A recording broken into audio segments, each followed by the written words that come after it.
দোয়া কীভাবে করতে হবে, কি উসিলা দিয়ে দোয়া করা ভালো না এমনি দোয়া করতে হবে? তো দোয়া এমন একটা জিনিস যে আমরা সবসময় দোয়া করি না এমন কোনো মানুষ নাই। দিনে রাতে সবসময় আমরা দোয়া করি, এটা আমাদের একটা ইবাদতের অংশ। এ সম্পর্কে আমরা কোরআনে কি আছে এই কথাগুলো আমি শুধু আপনার কাছে বলবো। কোরআনে আল্লাহ বলেন, অকাল রব্বকুম উদুনি আস্তাজিব লাকুম, তোমাদের রব বলছেন তোমরা আমার কাছে দোয়া করো, আমি তোমাদের দোয়া কবুল করব। ইন্নাল্লাযীনা ইস্তাকবিরুনা ইবাদাতি, নিশ্চয়ই আমার ইবাদতকে যারা অস্বীকার করে, যারা ইবাদতকে অহংকার করে ত্যাগ করে, সায়াদখুলুনা ফি জাহান্নামা দাখিরিন, অচিরেই তারা অপমানিত অবস্থায় দোজখে ঢুকবে। তাহলে উদুনি আস্তাজিব লাকুম, দোয়া করো আমি দোয়া কবুল করব। এখন আল্লাহ তাআলা সরাসরি আপনাকে বলছেন যে তুমি দোয়া করো, তোমার দোয়া আমি কবুল করব। আপনি যার কাছে আপনার কাজ, সে যদি বলে যে তুমি সরাসরি আমার কাছে আসো, আমি তোমার বিষয়টা দেখব, তাহলে তারপরও কি আপনি একজন ভায়া মিডিয়া খুঁজবেন? যে খুঁজলে তো আপনার মালিক রাগ করবে, যে ওটা তোমাকে বলছে না তুমি সরাসরি আমার কাছে আসো। তাহলে এখানে আল্লাহ সরাসরি বললেন উদুনি আস্তাজিব লাকুম, তোমরা আমাকে ডাকো, আমার কাছে বলো, আমি তোমাদের ডাকে সাড়া দিব।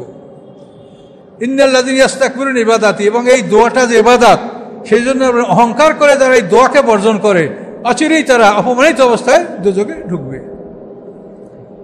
তাহলে দোয়ার ব্যাপারে আল্লাহ পরিষ্কার কোরআনে বলে দিয়েছেন। কোরআন হচ্ছে তিবিয়ানাল লিকুল্লি শাই, সমস্ত বিষয়ের জন্য স্পষ্ট বিবরণ, সমস্ত বিষয়ের স্পষ্ট বিবরণ হচ্ছে কোরআন। কাজে দোয়া সম্পর্কে আল্লাহ পরিষ্কার বলেছেন যে আমার কাছে দোয়া করো, আমি দোয়া কবুল করব। অন্য দেখেন, ওয়াইজা সাআলাকা ইবাদি আন্নী ফাইন্নী করিব, হে রাসূল আপনাকে যখন জিজ্ঞাসা করে আমার বান্দারা, ওয়াইজা সাআলাকা ইবাদি, আমার বান্দারা আপনাকে প্রশ্ন করে আন্নী, আমার সম্পর্কে, যে আমি আল্লাহ কাছে না দূরে। যদি আমি কাছে হই তাহলে ওরা বলছে চুপি চুপি ডাকবো, আর আল্লাহ যদি দূরে থাকে তো আমরা জোরে ডাকবো। তখন আল্লাহর কি জবাব দিলেন যে ওয়াইজা সাআলাকা ইবাদি আন্নী ফাইন্নী করিব, নিশ্চয়ই আমি তোমাদের কাছে। কি করি আমি? উজিবু দাওয়াতাদ দাই, যখন কেউ আমাকে ডাকে আমি তার ডাকে সাড়া দিই। ইযা দাআনি, যখনই সে ডাকে। এই কথা স্পষ্ট কোরআনের পরে আপনি কি চাচ্ছেন আর বলেন? যে আমি তার ডাকে সাড়া দেই যখনই সে আমাকে ডাকে। তাহলে এখন দেখা যায় যে আল্লাহ বলছেন সে যখন ডাকে তখনই আপনি তার ডাকে সাড়া দেই। কিন্তু আপনি যদি এখন উসিলে রাখেন তো উসিলা তো সবসময় রেডি থাকে না। আল্লাহ যেভাবে তন্দ্রা নিদ্রা তাকে স্পষ্ট করে না, সবসময় হাইয়ুল কাইয়ুম, এরকম পৃথিবীতে কেউ আছে?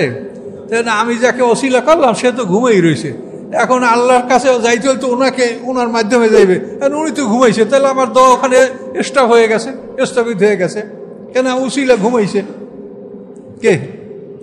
তাহলে এই কথাগুলো আপনাকে চিন্তা করতে হবে যে আল্লাহ কি বলছে আর আমরা কি করছি।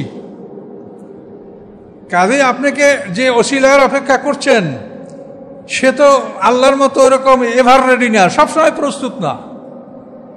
কাজে সে আপনার কি করে আপনার দোয়াটা আল্লাহর কাছে পৌঁছাবে? আল্লাহ তো সবসময় রেডি, বলে আমি তোমার কাছে। ইন্নাহু কারিবুম মুজিব, ইন্নাহু কারিবুম মুজিব, আল্লাহ বলেন আমি কাছে এবং আমি তোমাদের জবাব দিচ্ছি, আমি তোমাদের কথা শ্রবণ করে আমি শুনি। তো আল্লাহ এই ধরনের কথা বলার পরে আমরা একটা উসিলার অনুসন্ধান করব। কেন? আমরা করব যে আল্লাহ বলছেন, রাসূল বলছেন। রাসূল আমাদেরকে কখনোই বলে নাই যে আমাকে উসিলা করে দোয়া করো। বরং কোরআনে যেটা বলা আছে যে মানুষ যখন অপরাধ করে, বান্দারা যখন অপরাধ করে, জাউকা, তারা আপনার কাছে আসবে, ফাস্তাগফিরুল্লাহ, তারা আল্লাহর কাছে ক্ষমা চাবে, আস্তাগফিরুল্লাহুর রাসূল, এবং তারা আল্লাহর কাছে দোয়া করার পরে রাসূল তাদের জন্য ক্ষমা প্রার্থনা করবে।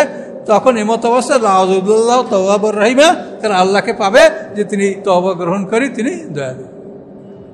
তো এই দোয়ার জন্য এ ধরনের কোরআনে বহু আয়াত আছে, সমস্ত আয়াতগুলিতেই সরাসরি আল্লাহ তাআলা দোয়া করতে বলছেন। কাজে এই জন্য দোয়ার ব্যাপারে আপনারা ওসিলার অনুসন্ধান করবেন। কারণ আমরা তো আল্লাহর গোলাম, আমরা তার হুকুম মানব, রাসূলের আদেশ মানব, কিন্তু কেউ দেখাতে পারে না যে আল্লাহ ওসিলা অবলম্বন করতে বলছে বা রাসূল বলছেন। তারা কয় কি যে এই আদম আলাইহিস সালামের দোয়া কবুল হয়েছে মুহাম্মদ সাল্লাল্লাহু আলাইহি ওয়াসাল্লাম উসিলায়।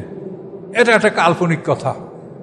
তার কারণ আদম আলাইহিস সালামের দোয়া কিভাবে কবুল হয়েছে এটা আপনার সম্পূর্ণ কোরআনে আপনার আছে।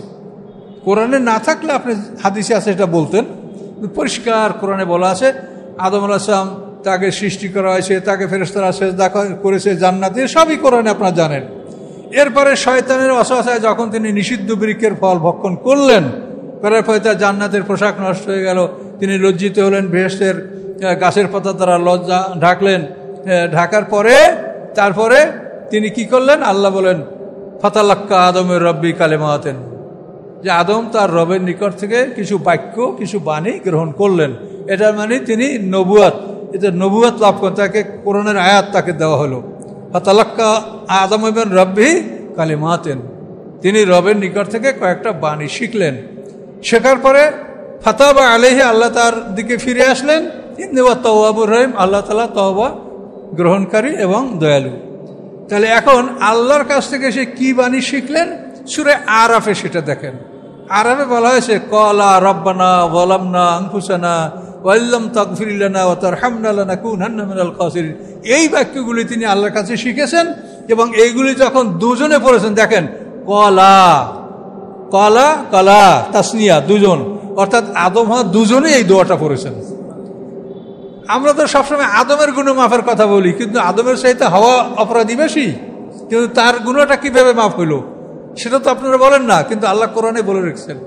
দেখেন সূরা আরাফে ক্বালা, তারা উভয় বলল, কি বলল, রব্বানা যালামনা আনফুসানা ওয়া ইল্লাম তাগফির লানা ওয়া তারহামনা লানাকুনান্না মিনাল খাসিরিন। এরপরে কি করেন, ফাতাবা আলাইহি ইন্নাহু তাওয়াবুর রহিম, আল্লাহ তাদের দিকে ফিরে আসলেন, আল্লাহ তওবা গ্রহণকারী এবং দয়াময়। তাহলে এইভাবে আল্লাহ তাআলা আদম আলাইহিস সালামের গুনাহ মাফ করেছেন। সেখানে আপনারা কেন এই কথা বলেন যে আরশের ওখানে লেখা আছে লা ইলাহা ইল্লাল্লাহু মুহাম্মাদুর রাসূলুল্লাহ, এইটা দেখে এইটার উসিলা দিয়ে আদম আলাইহিস সালাম দোয়া করছেন, এই কথা তো বাস্তবের সাথে মিলে না। কেন মিলে না? এক নম্বর হলো আসমানি কিতাব রাখার একটা দপ্তর আছে, একটা সেক্রেটারি আছে, একটা মন্ত্রণালয় আছে, সেটা হলো লৌহে মাহফুজ। এই লৌহে মাহফুজের সমস্ত আসমানি কিতাব সংরক্ষণ করা হয়। আল্লাহর আরশে তো কিতাব সংরক্ষণ করার জায়গা না, ওটা হলো আল্লাহর সিংহাসন। আরশ মানে সিংহাসন, এটা তো কিতাব রাখার জায়গা না। কিতাব রাখার জায়গা তো আল্লাহ বলিয়ে দিয়েছেন যে লৌহে মাহফুজ, এই মন্ত্রণালয়, এই সেক্রেটারিতে সমস্ত আসমানি কিতাব থাকে। ওখানে তিনি কি করে দেখবেন? যদি এটা থাকে তো লৌহে মাহফুজে থাকবে, যেহেতু এটা কোরআনের আয়াত। এখন কোরআনের আয়াত লৌহে মাহফুজে থাকবে কিভাবে? যেভাবে কোরআনে আছে। কিন্তু কোরআনে আপনি কোথাও দেখাইতে পারবেন না যে লা ইলাহা ইল্লাল্লাহু মুহাম্মাদুর রাসূলুল্লাহ এক জায়গায় আছে, দেখাইতে পারবেন? সূরা সফফাতে হলো লা ইলাহা ইল্লাল্লাহ, আর সূরা ফাতিহা হচ্ছে মুহাম্মাদুর রাসূলুল্লাহ। এখন লৌহে মাহফুজে যে এই কলেমাটা আছে সেটা কোরআনে যেভাবে আছে ওভাবেই আছে, ওটা এরকম মিশানো নয়।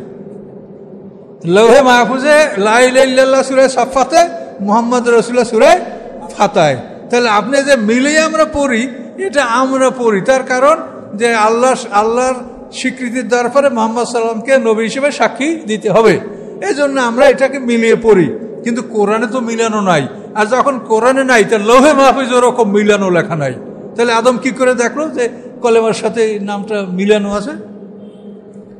কোরআনকে গবেষণা করেন, কোরআন পড়েন, বারবার পড়েন। তাহলে এখানে আমরা দেখতে পাচ্ছি যে না, এটার সাথে এটার মিল নাই। তাহলে আদম আলাইহিস সালামকে আল্লাহ মাফ করেছেন জান্নাতে বসে। এই সূরা তহার 122-23 নম্বর আয়াতগুলো আপনার একটু দেখাই, তাহলে সেখান থেকে খুব সহজে আপনারা বুঝতে পারবেন। আল্লাহ তাআলা আদম আলাইহিস সালামকে বেহেশতে ঢুকানোর পরে অনেক ঘটনা আছে, এইখান থেকে সংক্ষিপ্ত বলি। প্রথম হলো ওয়াজকুলনা লিল মালাইকাতি উসজুদু লি আদমা ফাসাজাদু ইল্লা ইবলিস। আল্লাহ বললেন ফেরেশতাদেরকে যে তোমরা আদমকে সেজদা করো, সবাই সেজদা করলো ইবলিস ব্যতীত, আবা, সে অস্বীকার করলো। আল্লাহ বলেন ফাকুলনা, অতঃপর আমি বললাম ইয়া আদমও, এই শোনেন, না না মানে আমরা, কিন্তু আরবি ভাষায় সম্মানিতদের ক্ষেত্রে বহু বচন ব্যবহার করার নিয়ম আছে। এই জন্য না, এই না মানে আমরা, কিন্তু আমরা অর্থ হবে এটি আমি, আল্লাহ নিজে। সম্মানিতদের ক্ষেত্রে বহু বচন ব্যবহার করা এটা আরবি ভাষার প্রচলন। তো আল্লাহ বলেন ফাকুল না, আমরা বলো, আমি বললাম ইয়া আদম, হে আদম, ইন্না হাযা আদুবুল্লাহ কলে যাও জাকা, এই শয়তান তোমারও শত্রু, তোমার স্ত্রীরও শত্রু। ফালাইউখরিজান্নাকুম মিনাল জান্নাতে ফাতাশকা, যদি সে তোমাদেরকে বেহেশত থেকে বের করতে পারে, ফাতাশকা, তাহলে তোমাদেরকে একটা কঠিন পরিশ্রমের জীবনযাপন করতে হবে, কষ্ট করে খেতে হবে। ইন্নালাকা আল্লাহ তাজুয়াফি ওলা তারা, তোমার জন্য এখানে যে তুমি ক্ষুধার্ত হবে না, তুমি পোশাক মুক্ত হবে না। অন্যকালা তাজমফি ওলা তাধা, নিশ্চয়ই তুমি এখানে পিপাসায় কষ্ট পাবে না, রৌদ্রে কষ্ট পাবে না। এভাবে আদম আলাইহিস সালামকে বুঝায় বললেন আল্লাহ। ওয়াসওয়াসা আলাইহি শয়তান, অতঃপর শয়তান তাকে কুমন্ত্রণা দিল। কলা, সে বলল, ইয়া আদম, হে আদম, হাল আদুল্লুকা আলা শাজারাতিল খুলদে, আমি কি তোমাকে একটা অমর বৃক্ষ দেখিয়ে দেব? একটা অমর বৃক্ষ, এটা ফল খেতে তুমি মরবে না, দেখাই দেবো আমি। ও মুলকুল লা ইয়াবলা, এবং তোমাকে আমি এমন সাম্রাজ্যের খবর দিব যে এই সাম্রাজ্য কোনোদিন পুরাতন হবে না।